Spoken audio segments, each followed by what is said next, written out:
It looks like we're back live and that we're unfrozen. Mr. Keltner, we're going to return to you, and you have 19 minutes and 9 seconds left.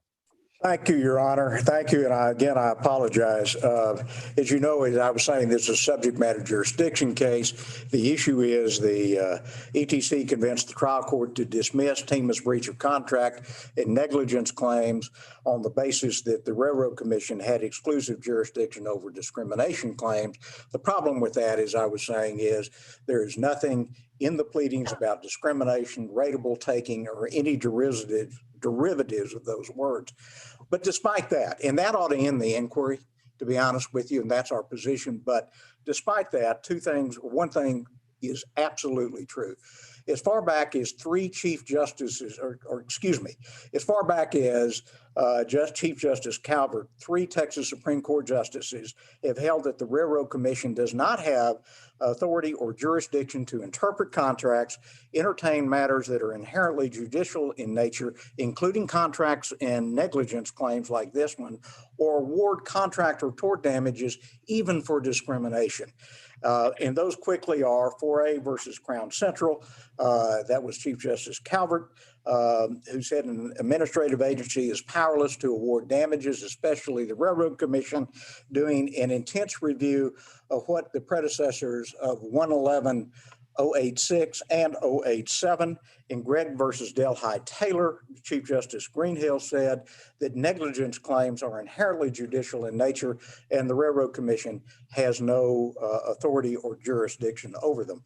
Most recently, Chief Justice Hecht in Forest Oil versus El Rusio Land and Cattle Company held that the Railroad Commission's determination of obligations under its rules do not preclude enforcement of contracts between parties, and contracts claims are inherently judicial in nature, and the Railroad Commission does not have exclusive or primary jurisdiction over them.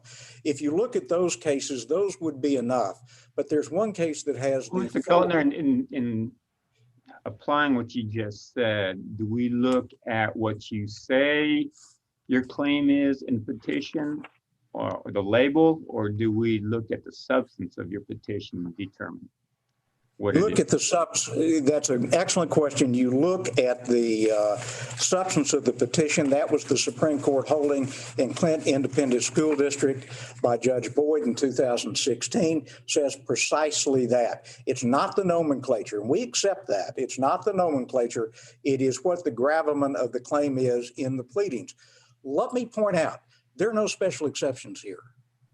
If you're going to ever look at a claim in a petition to determine what it does, special exceptions are things that you look at. In virtually all of these cases on subject matter jurisdiction, there's special exceptions. There's none here.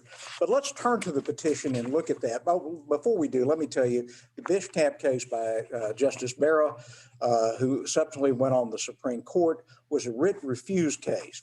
And it basically hits everything in our case. Breach of contracts are inherently judicial in nature. Damages are recoverable in a common law claim under Chapter 111.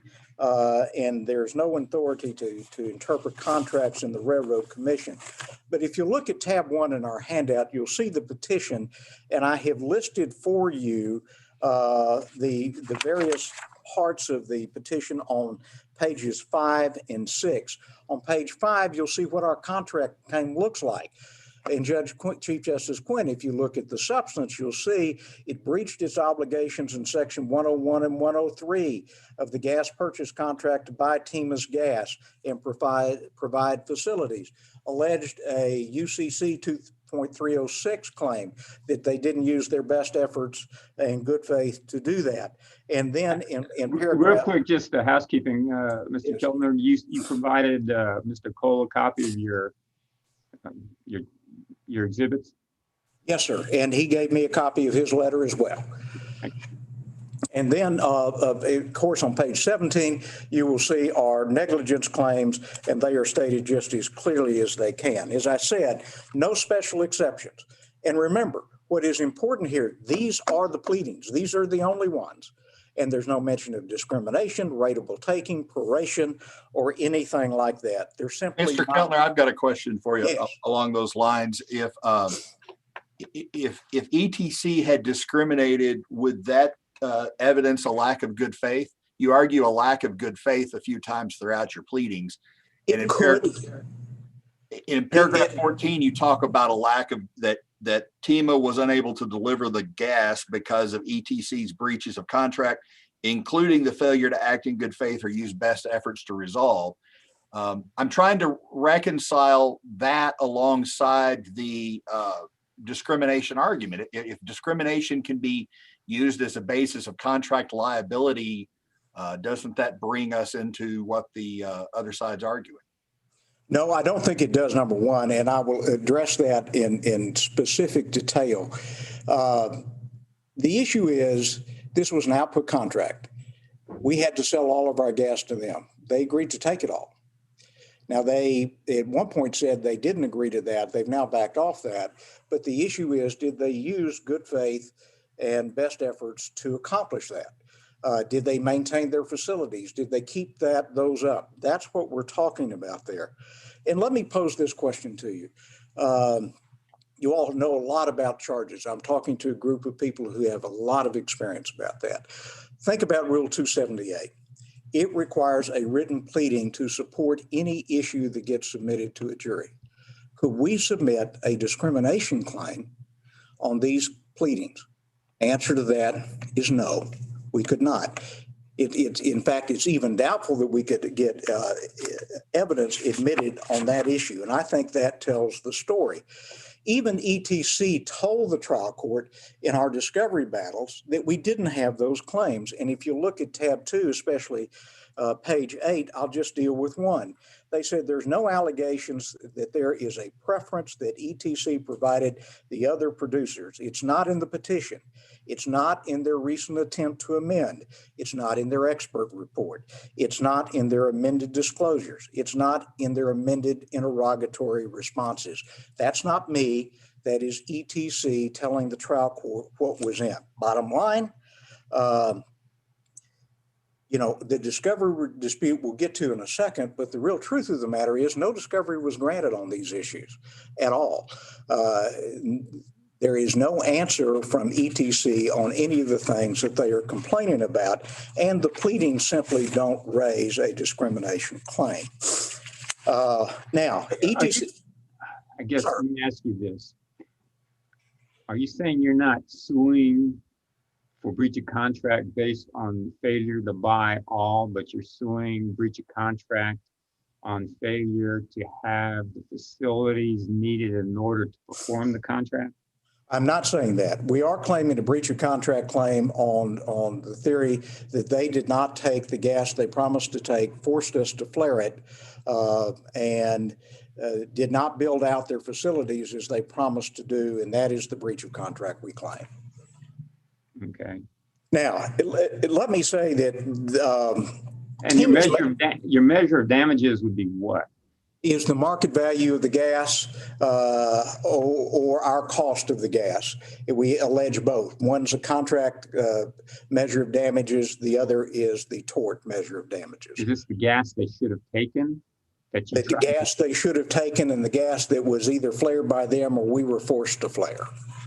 Okay. Would your damages be affected by the other provision in the agreement that says they have to purchase ratably among other producers? Could. The substance of the claim could be impacted by that. Actually, let's talk about that for a second.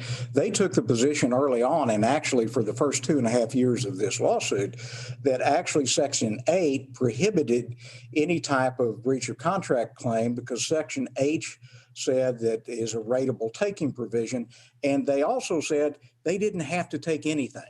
And in fact, the way they put it is that they had an unfettered right to decide how much to take and when and where to take that. Now, that's not the law. They now admit that, and they now admit that you couldn't write the rateable taking issues out by contract, but that was their position for a long time. That's why we got into the discovery dispute about those types of things. It wasn't us that led us into that discovery dispute. It was them taking that position. We had just a simple breach of contract Were they, case. does the record indicate that during the term of this contract, they were taking gas from others? To some degree, well, first off, we got no discovery on that at all. So we don't know completely. We suspect there was. And in fact, one of the things we were telling the trial court is we don't know whether they rateably took or not. We just don't know. There's nothing to show that they did. We suspect that they did not. But the truth of the matter is that's not our claim. We had the right to a 111-8087 claim, and we just decided not to pursue that. And we told the court that. Now, we never said that they breached Section 8. We suspected. If you look at tab 3, page 13 of the handout, you'll see that express representation to the trial court. And if you look at tab 4, you will see what I'm talking about in terms of the position ETC took, that it had no duty to rateably take. And Section 8 had written 086 and 087 out of the parties' agreement. It's just not true. Now, what they basically say is they have several things. They say, well, Tema's counsel actually in the discovery dispute demonstrated the case really was, despite what the pleading said, despite a lack of special exceptions, despite all that, that really what the case was about was discrimination because of discovery requests we made. But Tema's arguments about the relevance of potential discovery evidence, which remember, that is evidence or discovery that might lead to relevant evidence, doesn't translate into a stipulation at all, or any type of taking the position that we had a discrimination claim. And let's talk about that. They have 3 cases, 2 came late or midday yesterday and 1 before, that deal with what they say are judicial admissions. And let's look over them to see if we fit that. First, Holy Cross Church of God versus Wolf. This was by Justice Baker when he was on the Supreme Court. And what happened there is one party repeatedly agreed when a foreclosure notice was sent. That would start the accrual date for the statute of limitations. And this party did it several times and represented in written pleadings, even on summary judgment matters, that there was no dispute about that. The court held that that was a judicial admission, although actually it was more like a stipulation, an agreed stipulation. In Pena versus Guerrero, interesting case from San Antonio affirming a $60 million damage award against a drunk driver. The issue is in voir dire, and again in opening statement, the defense lawyer stood up and said, you're not going to hear anything about liability or fault. We don't challenge those, and we don't challenge causation. You're not going to hear about that and be put to the task of deciding those issues. After the evidence closed, the defense offered evidence regarding contributory negligence by one of the plaintiffs. And that was excluded on the grounds that there was a judicial admission that liability or causation would not be contested. More like a stipulation again. And remember, what happened in both these cases, both the judge and the opposing counsel relied on those things. Bland versus State is a criminal case by Chief Judge Keller of the Court of Criminal Appeals. It's a typical thing there. There was a motion to suppress. They decided to make it conclusive, or better put, they made it that it would be dispositive. And it was possession of cocaine, and they were trying to exclude the cocaine as improperly gathered. So the issue, what the prosecutor and the defense lawyer agreed to is, if the motion is granted, the prosecution would dismiss the defense. If the motion was denied, however, the defendant agreed to plead guilty. The state agreed that they would drop the enhancement based on recidivity, and as a result of that, they had an agreement. The defendant, after keeping with that deal and getting the ruling, reneges on the agreement, and the Court of Criminal Appeals said, no, you can't do that. Now let's compare those three cases with what we have here. In each of those three cases, a party stipulated issues out of the case and said they were not for consideration. The opposing party and the judge all agreed. In this case, we never alleged discrimination. We told the court we were not going to allege discrimination. And I will show you the quotes to those in just a minute. And we kept our promise. This isn't a judicial admission of any sort. It's not even a stipulation. It's not even an agreement or a hint. If you look at tab 3, pages 12, and again on page 1214, and I'm going to read them to you, Tema could have a claim under 111.087, but we're not going there. And then tab 3, page 14, Tema does not know whether ETC did or did not discriminate relevant to Tema's claims, and therefore Tema has not sought leave to assert such a claim. Now, Mr. Keltner, I'm sorry to cut you off, but yes, sir. that leads me back to the question I asked a while ago, which is, if you've said that's not what your claim is in substance, but a discrimination claim serves as the basis for your contract claim, then why is it that we're not in the situation where we've actually got to go look at whether the Railroad Commission's the right source or the right authority? Well, I think two reasons. First off, the issue of what was done or not done. First off, we're not going to know whether there was discrimination and rateable taking issues because all that discovery was not answered, and the motions to compel were denied. Some of them were not ruled on, but there's been nothing on that. So there's going to be no claim of that issue because we don't have the documents to be able to demonstrate it. We have a straight up claim. You agreed to take our gas. You didn't. You agreed to build out your facilities. You didn't. That's the breach of the contract claim. And the negligence claim is much like that, just under a tort circumstance. All those substantive issues having nothing to do with subject matter jurisdiction. But you raise an interesting point. Could we have a 111.086 and a 111.087 claim? Certainly 111.087 we could have. Now that what the other side says is, well, you can't because we're not a producer and this is, it doesn't apply. Well, our allegation and talking to the trial judge is, well, wait a minute, you're in a joint venture with Anadarko and EOG and for their production. And it may be that the discovery will show that it is part of your production. If so, 111.087 applies. It's a private cause of action under which even ETC admits that there is a private cause of action. So there's that. But under 111.086, and I want to tell you, we are not going there. This is not our claim. But when you look at 4E and you look at the cases that came after, including Biscamp, and 4E, if you will look at Justice Griffin's dissent, he informs what the majority did. And there is a private cause of action for discrimination damages under either 086 or 087. And Justice Griffin says, look, I disagree with in part with what the majority did and Chief Justice Calvert did. There is a cause of action for discrimination damages. All of us agree on that. But what it is do you have to go to the Railroad Commission in primary jurisdiction first? Now, if it was primary jurisdiction, of course, we know the results. The court would have to abate for an issue to go to the Railroad Commission. That is not what ETC asked for and what the trial court did.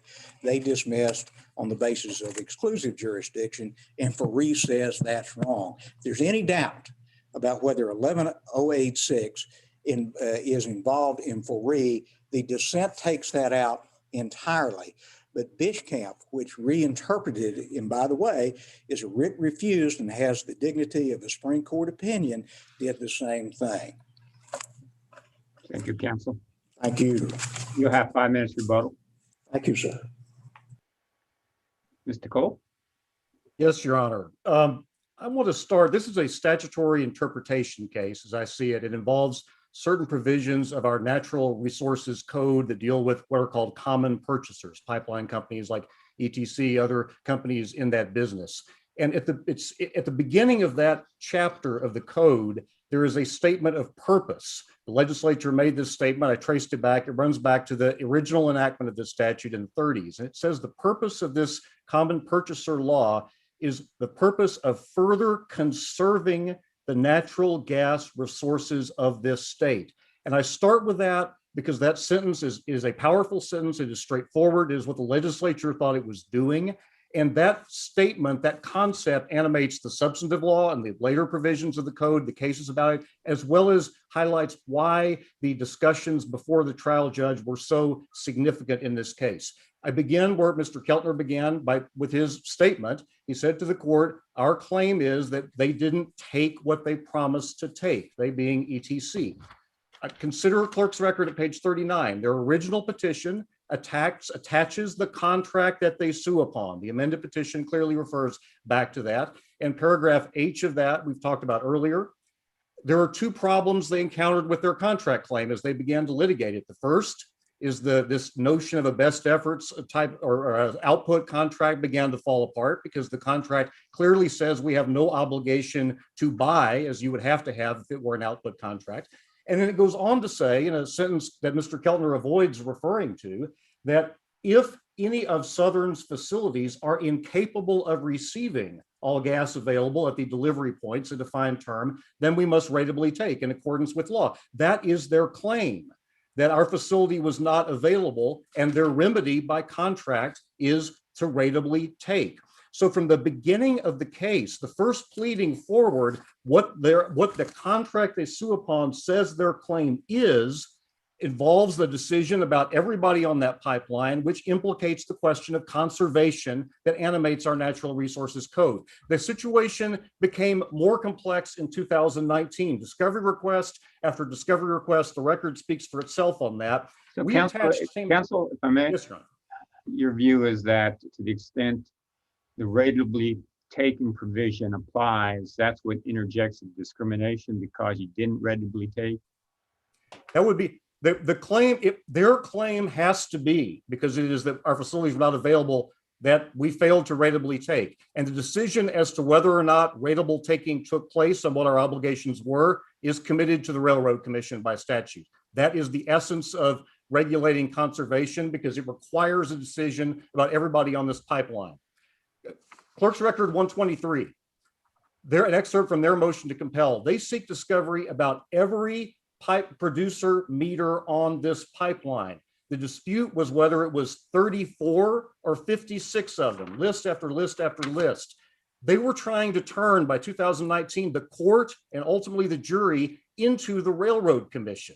A Railroad Commission is set up to evaluate this kind of decision about did meter number 18B match up with meter number 21B.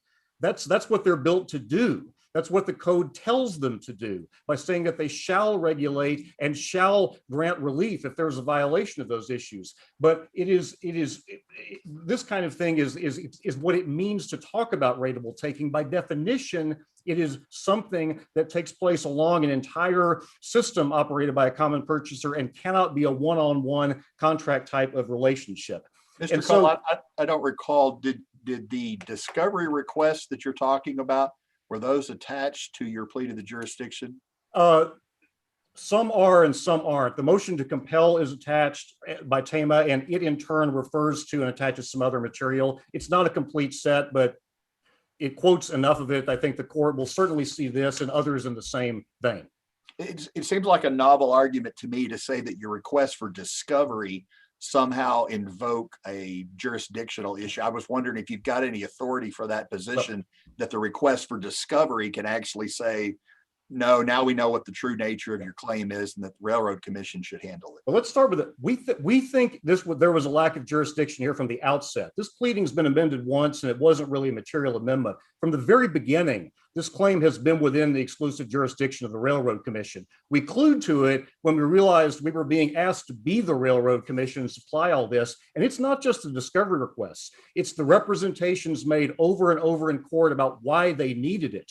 The standard, of course, for reviewing a plea to the jurisdiction is you look at the pleading and you look at relevant evidence. Usually, 99% of the time, that is evidence about what happened. Was the car, did it have certain safety features? Was it under the control of the state? That sort of thing. But here, you have a pleading, and then you have hearing after hearing after hearing, where to prove their rateable taking claim, they say those words and they explain why they need it. They want this expansive discovery about all these issues. So our argument is not that the mere fact of service of the discovery creates some sort of waiver and we're good to go from there. Our argument is that their pleading plus the evidence they've given about what their contention is establishes that there is exclusive Railroad Commission jurisdiction here.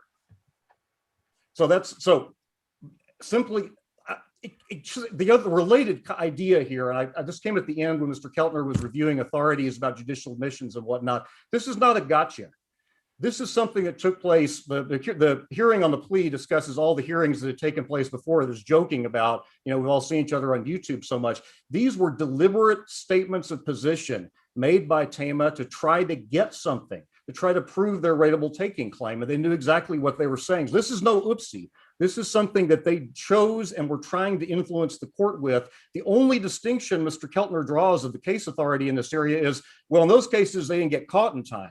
Here, we made the jurisdictional objection and the trial court correctly granted it. And that's the only basis for distinction. Their claim by contract had to be, and their arguments in court and their expansive discovery reinforced that it was a claim for rateable taking, and that is within the jurisdiction, the exclusive jurisdiction of the Railroad Commission.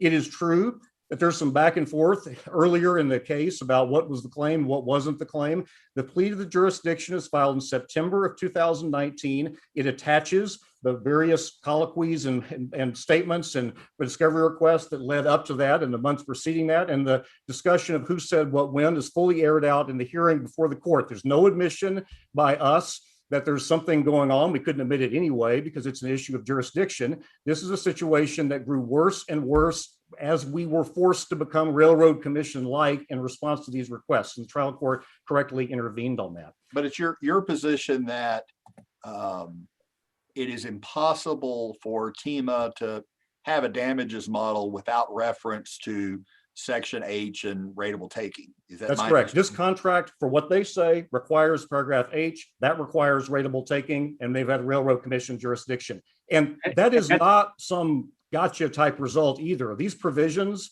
and this case law and the code is well known to everyone. The reason the Railroad Commission regulates everybody on the pipeline, looks at all the pipeline meters, is to deal with the question of rateable taking.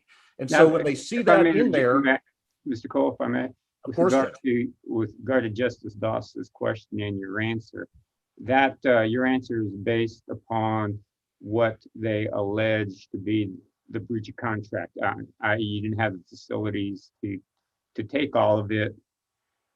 And you're saying the contractual provision says if you don't have the facilities to take all of it, then you do so rateably.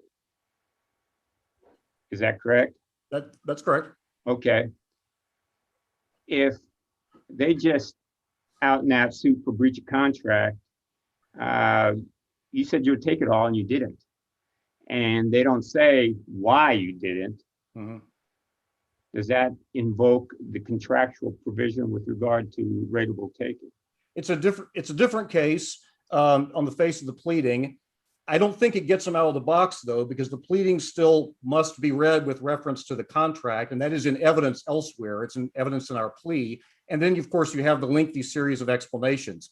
If you simply had a petition by that alone and the contract made no reference to rateable taking, possibly, although I wonder the contract makes reference to rateable taking in, I guess, vis-a-vis the failure to maintain facilities sufficient, correct?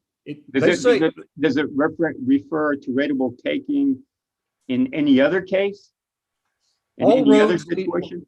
Any way they phrase their claim, contract negligence, some other thing that they haven't thought of yet, it leads to that sentence about us not taking stuff into our facilities. That could be because of a breach. It could be because somebody dropped a wrench in the pipeline that day and post number 22 wasn't operating. You get there. And as a practical matter, that's what you have. I mean, this is a lot of people on the pipeline. There's a lot of gas moving, and you're going to be trying to ratably take in response to Railroad Commission regulations. So there could be different reasons, but they all end up in the same place, that we weren't taking for some reason. Can you help us understand the difference between your primary jurisdictional argument and your primary jurisdiction argument? Well, Why is this not a primary jurisdiction issue instead of a true plea that would require a dismissal? It can be resolved either way. I think that there is more law about exclusive jurisdiction, and the statutory framework, I think, is clearer on that. I can explain some of the reasons, but they're set out in the briefing. Primary jurisdiction focuses more on the nature of the subject and the expertise of the relevant agency. We cite the cases about that, and either one covers this situation. Exclusive jurisdiction covers it with more clarity and has been addressed by more in the cases, and has the specific statement of legislative intent about the core area of the contract. That's why we urge that as our primary, to say that word again, ground in the trial court, and why I do so on appeal as well.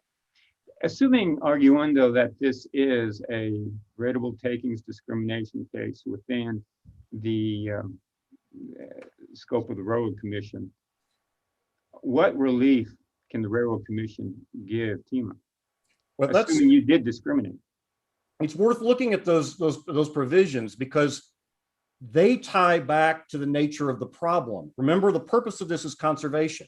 And the gripe, if you're saying there wasn't rateable taking, is that the pipeline was not administered correctly and the people along it were not treated fairly. We didn't take enough of theirs. That means we took too much of somebody else's. The remedies that the Railroad Commission has is frankly broader than what a court has. It can issue an injunction against people that aren't in the proceeding in front of it to do things to the pipeline. It can issue order fines. It could require us to potentially build something new to try to solve the problem. It has remedies. Can it award damages to Tema? It doesn't award tort damages or contract damages. It can award fines, and it can fix the problem. It has a great deal of discretion, but it doesn't have the power to award one-on-one contract type damages in this kind of case. I agree with that, because that's not what they're told to do. They're told to treat this as the common good problem that it is. Does the statute that places this in the exclusive jurisdiction of the Railroad Commission, assuming it is, negate any type of breach of contract claim, or do they still have a breach of contract claim? Even though the Railroad Commission cannot award damages for it.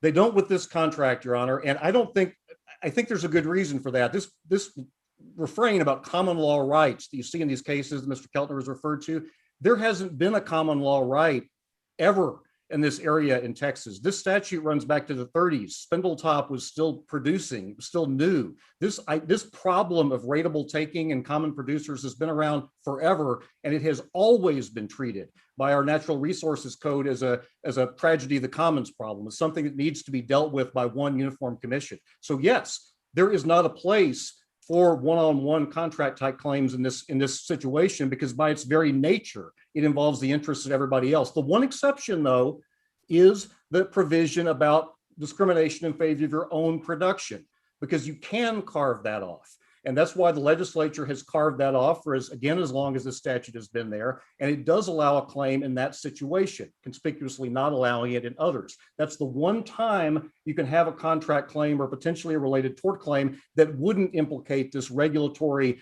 requirement across the board. Well, maybe that indicates, I'm sorry, go on. Go ahead, Chief. Sorry. I say if the evidence indicates that you are in a joint partnership with Anadarko, and that you are taking gas, or you were taking gas in Anadarko and not Tema, would that get you, would that put them in the position that you just described? No, it absolutely does not. And that's what I'd like to, the one point I really want to speak to before I leave. There's no dispute in any of this briefing, I don't think, that we're not a producer. We're a pipeline company. This record is short enough. You can search the word joint venture and see everywhere it pulls up. And I found, I think, 6 references. And the one that has the most detail, it's Clerk's Record 108, says EOG entered a joint venture with EOC to pay for and construct the Zane 10-inch loop, a pipeline, that in 2015 looped around the Zane 6-inch pipeline. We had a joint venture to build a pipeline. The word production is nowhere ever in any of their statements in connection with the word production. And of course, the statute is tied to production, directly or indirectly, and obviously operating a pipeline can't be indirect or eat the entire statute. One other note on this, 111095A, so we've all the way at the end now of the code, is the provision that allows the cause of action claim, or that allows the claim for own production discrimination. But tellingly, that provision speaks only about discrimination in favor of the production of the common purchaser. The language earlier in the code in 111087A talks about production of the common purchaser or other production in which they may have another interest. We're not there under the way they've described their claim, but even if we were, this statute would not kick in, because it is the actual court remedy is limited to the one-on-one situation, the exception to the tragedy of the commons problem we were talking about earlier of the common purchasers stuff themselves. So is it potential? Sure, that's the statute says so. It is a potential claim that someone could bring, but they didn't allege it. When they described their claim, they took great pains to not say anything about production. And the only way they could describe any kind of production would not be within the scope of 111095A. There would be no private cause of action. So I do not think on this record they're close to establishing that exception, although in theory it does exist under the structure of the code and its terms. Based on your argument, can you envision a hypothetical in which a breach of contract claim could be brought then under and avoid the effects of what you're arguing now? It would be very difficult if it implicated this problem of how you handle everybody on the pipeline. I think it's just an area, look, it's like, I was trying to think of some other areas of law. The analogies are rough, but ERISA preemption, copyright preemption, workers' comp. I mean, there are areas of law where statutes have been put in place because of particular policy reasons unique to those areas that just say what the rules are going to be. And here, when you're in this business that's by its nature involves 50 odd people or 30 odd or however many it is on this line, every one decision affects somebody else. You're in that kind of heavily regulated environment. The statutes have uniformly said that for the better part of a century. And I think that's just going to be your remedy. And we can look at it in the discovery record here to see what happened. They made the decision not to go to the commission. They decided to come and get the judge and jury to act like a commission. They send all this discovery about everything all up and down the line, doing exactly what the commission staff would be doing. We see the warning signs here that they're going into something that's commission territory, and that's consistent with the idea that it's just a heavily regulated industry.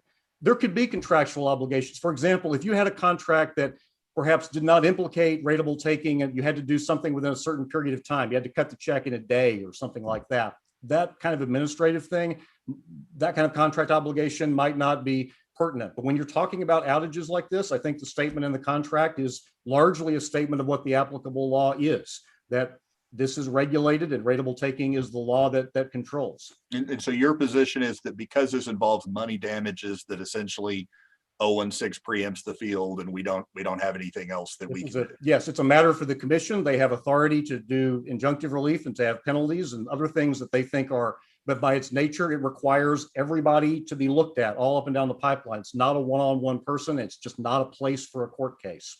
The decision is exclusive and must be by the subject matter of it, given the way the legislature has defined its interest in this area. But Justice Quinn, it looked like you were about to say something, but I could have just seen a shadow flit across the screen. At this point, just listening. This Foray case that I've heard a great deal about, we have briefed that at length, but it is clear when you read the case, it's talking about a self-production issue. The beginning of the first page of the case describes in some detail the nature of that self-production, and it reinforces the things I was talking about with earlier as to why there is no joint venture claim here. There are a couple of procedural arguments mentioned about special exceptions and that sort of thing, but of course, you don't need to play every key on the piano to make music. Here we have had an extensive discussion about what these claims were and the reasons for them, and that brings us to the record that we have now. I think, Justice Doss, you asked this question. I'll conclude with this. If it's not discrimination, what is it? The claim is we're running this pipeline. We're not balancing things correctly. There isn't another claim they can state. that doesn't get into the problem identified by the contract. That is precisely what the Resources Code says must be handled by the commission to fulfill the legislature's goal of conserving our state's resources. Thank you, counsel. Rebuttal, Mr. Kelman? Thank you, Your Honor. Let me be very brief. I want you to think about what they are saying. They're saying there is no damage claim ever in a contract between a pipeline operator and a producer if they don't take the gas or oil as they promise. And that's We just know- it. It's the operative factor is take. If you say you didn't take, it's King's X. There's no breach of contract claim. It's got to go to the RRC according to them. That's what they say. Foree in Fort Worth, we say foree, and maybe in Dallas it's foray. I don't know. But the truth of the matter is this. The foray case, whatever, says exactly the opposite. And when you read the dissent, you realize they're talking about 086 and 0872. Bitch Camp by Charlie Barra, in an opinion accepted by the Supreme Court as to its analysis as well as result, says exactly the same thing. The Aquila case that we have cited to you allows a cause of action actually for precisely this. It is not the law that there is no breach of contract issue between a pipeline and a producer. Justice Quinn, you asked an important question. What does the Railroad Commission have jurisdiction to do? There's more to it in the answer than my good friend David Cole gave you. And that is this. They have no jurisdiction over past discrimination. They are powerless. Biscamp says that. Supreme Court approved it. Have no power to deal with that. They can deal with prospective discrimination by suggesting build outs and other kinds of things, but not of new facilities, just building the pipeline further and things like that. And they can ask the Attorney General to get involved for an injunction issue. They have no power over damages at all. Under 111.087, specifically, the legislature gave a cause of action for damages for that, and which is erased from the Railroad Commission. No doubt about that. And the issue there is we were trying discovery into that. And in fact, if you read the arguments at tab 3 that we were making to the judge in both the motion to compel and again in the pleaded jurisdiction, we're saying we think we got a 111.087 claim, but we can't get discovery, so we have not amended to do that. On the issue of joint venture, it's interesting that what Mr. Cole said. He said there's no evidence in the record. Of course there's no evidence in the record. We asked to discover that evidence for our claim. They refused to comply. The judge refused to rule on the motion to compel. That's why there's no evidence.